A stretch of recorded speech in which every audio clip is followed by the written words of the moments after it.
Bienvenue dans cette nouvelle vidéo sur les titrages. Alors on va commencer par définir ce qu'est un titrage. Un titrage est une méthode chimique qui permet de déterminer la quantité de matière d'une espèce chimique. La quantité de matière, ou la concentration, ou la masse, enfin en tout cas une information sur une espèce chimique. Pour réaliser un titrage, on ajoute une solution titrante, dont on connaît la concentration, ici en bleu à l'écran, à une solution dont on ne connaît pas la concentration, ici en violet à l'écran. La réaction doit être rapide et totale entre le réactif présent dans la solution titrante et l'espèce que l'on veut tester. Pourquoi rapide? Sinon le titrage va durer trop longtemps.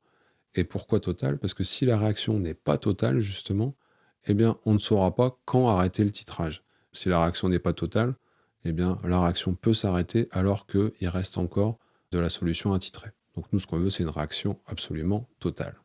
Alors, lors d'un titrage, on doit s'arranger pour mettre petit à petit la quantité de solution titrante qui consomme toute l'espèce à titrer. Donc ça, c'est important. Il faut qu'on consomme toute l'espèce à titrer, mais la solution titrante, on va l'ajouter petit à petit. Et on arrête le titrage quand toute la solution à titrer est consommée. Donc ça, c'est vraiment important. C'est à ce moment-là qu'on arrête le titrage. Alors maintenant, comment on sait qu'on arrête le titrage? En première, on sait qu'on doit arrêter parce que la solution va changer de couleur. En première, c'est comme ça qu'on fait. On a une solution qui est soit incolore au début et qui va se colorer, ou soit une solution qui est colorée qui va devenir incolore, par exemple, ou qui va changer de couleur. En première, c'est comme ça. En terminale, vous verrez qu'on va mesurer des grandeurs physiques au fur et à mesure et qu'on sera capable d'arrêter sans qu'il y ait de changement de couleur. Quand on arrête le titrage, on dit qu'on est à l'équivalence. À l'équivalence, on a consommé toute la solution à titrer grâce à une certaine quantité de solution titrante. C'est comme si on était dans les conditions stoichiométriques d'une réaction chimique. Je rappelle que les conditions stoichiométriques, c'est quand tous les réactifs sont consommés complètement. D'accord? Dans une réaction chimique normale, entre guillemets, on met les deux réactifs au début. Dans un titrage, on en met un au début et on ajoute l'autre au fur et à mesure. On l'ajoute au fur et à mesure car on ne sait pas combien il faut en mettre. Et c'est même ça qu'on cherche. Donc c'est normal qu'on ne le mette pas au début. À l'équivalence, c'est comme si on avait mis les deux réactifs en même temps, le réactif A et le réactif B en même temps. Donc ici, on a écrit l'équation de réaction. Petit a et petit b, ce sont les coefficients stoichiométriques de l'espèce A et de l'espèce B. L'espèce A, c'est l'espèce attitrée, et l'espèce B, c'est la solution titrante. Et on imagine que ça donne des produits C et D avec des coefficients stoichiométriques petit c et petit d. Si on est dans une réaction chimique normale, entre guillemets, on met les réactifs au début, et on a mis une quantité de matière petit na de réactif A et petit nb de réactif B. Une fois qu'on arrive à l'avancement final, une fois que la réaction est terminée, du réactif grand A, il en reste Na moins petit a fois xf, et du B, il en reste nb moins petit b fois xf. Et on a formé petit c fois xf du produit C et petit d fois xf du produit D. On est dans les conditions stoichiométriques. Ça veut dire que A et B sont limitants. Ça veut dire que, à la fin, il n'en reste plus. S'il n'en reste plus, on peut écrire que Na moins A fois xf égale 0. Et donc, en passant le A fois xf de l'autre côté et en divisant par A, il nous reste que xf égale Na divisé par A. De la même façon, nb moins bxf égale 0. Donc xf égale nb divisé par b. Les deux sont limitants, donc on arrive au même avancement final. Ça veut dire que les deux xf sont égaux. Ça veut dire qu'on peut en déduire que na divisé par a égale nb divisé par b. Et voilà une relation intéressante. Quand on fait un titrage, il faut que la quantité de matière de la solution inconnue divisée par son coefficient stoichiométrique soit égale à la quantité de matière de la solution titrante divisée par son coefficient stoichiométrique. Vous allez voir comment ça va nous servir. Donc je remets ça ici en haut, ça c'est important, Na divisé par A égale NB divisé par B. Na, comment on le calcule? Na, c'est une quantité de matière, c'est une concentration multipliée par un volume. Le volume est connu, on sait le volume de la solution inconnue qu'on a mis dans le bécher, par contre on ne connaît pas la concentration.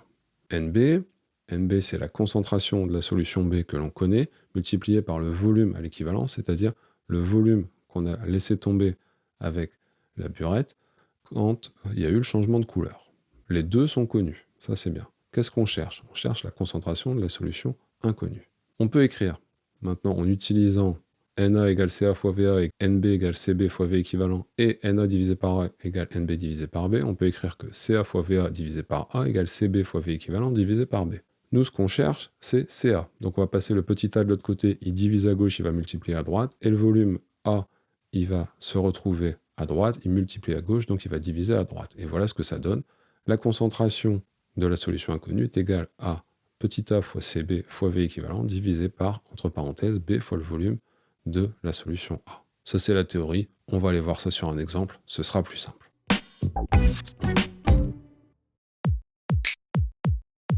Alors, voici l'exemple. On suppose qu'on a un volume équivalent de 8 ml et on demande de calculer la concentration C0 en I2 si l'équation de titrage est la suivante. I2 plus 2 S2 au 3 de moins donne 2I- plus S4 au 6 de moins. D'accord ? Le S2 au 3 de moins, il est dans la burette, c'est la solution titrante. On connaît la concentration, c'est C égale 0,1 mol par litre. I2, il est dans le bécher, c'est la solution attitrée, et son volume initial, c'est 10 millilitres. On sait qu'à l'équivalence, on peut écrire que Na sur A égale NB sur B. Le A, ici, on va considérer que c'est I2, c'est le premier dans l'équation, donc on va dire que I2, c'est le A. Ensuite, le B, ce sera l'autre, ce sera S2 au 3 de moins. Les coefficients A et B. Petit a, c'est 1, étant donné qu'il n'y a rien devant I2. Quand il n'y a rien, c'est sous-entendu 1. Par contre, le B, qui est devant S2 au 3 de moins, c'est un 2, donc le petit b sera égal à 2. On peut écrire que Na égale C0 fois VI et que NB égale C fois V équivalent. C'est comme ça qu'on appelle les concentrations et les volumes. En remplaçant dans Na sur A égale NB sur B, voilà ce que ça donne. C0 fois VI égale C fois V équivalent divisé par 2. Il nous reste à passer le VI de l'autre côté, il multiplie à gauche, donc on va diviser à droite. Et ça nous donne que C0 égale C fois V équivalent divisé par 2 VI. On remplace par les valeurs. C0 égale 0,1 fois 8 divisé par 2 fois 10.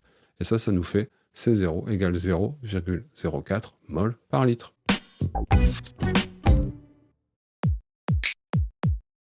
On va terminer par quelques petits exercices pour tout déchirer au contrôle. Voici un exercice qui ressemble énormément à l'exercice qu'on a fait juste avant. Je vous donne une équation de titrage. Là, c'est la réaction entre MnO4- qui est la solution titrante et Fe2+, qui est la solution attitrée. Vous avez la concentration C1 de la solution titrante, le volume V0 de la solution attitrée, et le volume équivalent, c'est 13,5 ml. Il faut calculer la concentration en ion Fe2+. Vous pouvez faire pause et ensuite on corrige. Alors, à l'équivalence, Na divisé par A égale NB divisé par B. Alors le A, on va prendre le premier réactif, donc ce sera MnO4-, et le B, ce sera Fe2+. Les coefficients stoichiométriques, le A c'est 1, étant donné qu'il n'y a rien devant MnO4-, c'est sous-entendu 1. Par contre, le petit b, ce sera 5, étant donné qu'il y a un 5 devant Fe2+. On peut écrire que Na c'est C1 fois V équivalent, et NB c'est C' fois V0. C'est comme ça que c'est appelé dans l'énoncé. On peut écrire en utilisant le Na divisé par A égale NB divisé par B que C1 fois V équivalent égale C' fois V0 divisé par 5. Nous, ce qu'on cherche, c'est C'. Donc C', ce sera 5 fois C1 fois V équivalent divisé par V0. On a passé le 5 de l'autre côté, il divise à droite, donc on va multiplier à gauche, et le V0 multiplie à droite, donc il va diviser à gauche. Voilà ce que ça donne. On remplace par les valeurs, ça nous fait 5 fois 5 fois 13,5 divisé par 10, et ça nous fait une concentration de 33,75 mol par litre. Exercice 2, c'est exactement le même genre d'exercice. Vous avez une autre réaction de titrage, vous avez d'autres concentrations, d'autres volumes, et il faut calculer la concentration C' en ion I- au départ. Vous pouvez faire pause et ensuite on corrige. Toujours pareil, à l'équivalence Na sur A égale NB sur B. Le A, on va considérer par exemple que ce sont les ions argent.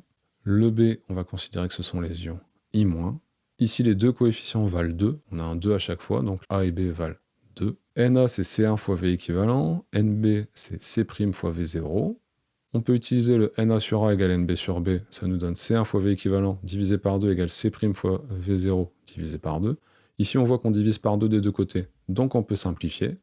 Ça nous donne que C1 fois V équivalent égale C' fois V0, et en passant le V0 de l'autre côté, ça nous donne que C' égale C1 fois V équivalent divisé par V0.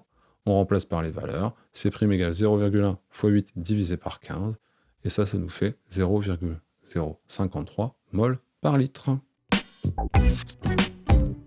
Voilà, les titrages, c'est la base, c'est hyper important pour la terminale. Si vous avez déjà compris le principe en première, c'est très bien. En terminale, vous aurez déjà de l'avance. Moi, je vous dis à bientôt, vers la chimie et au-delà.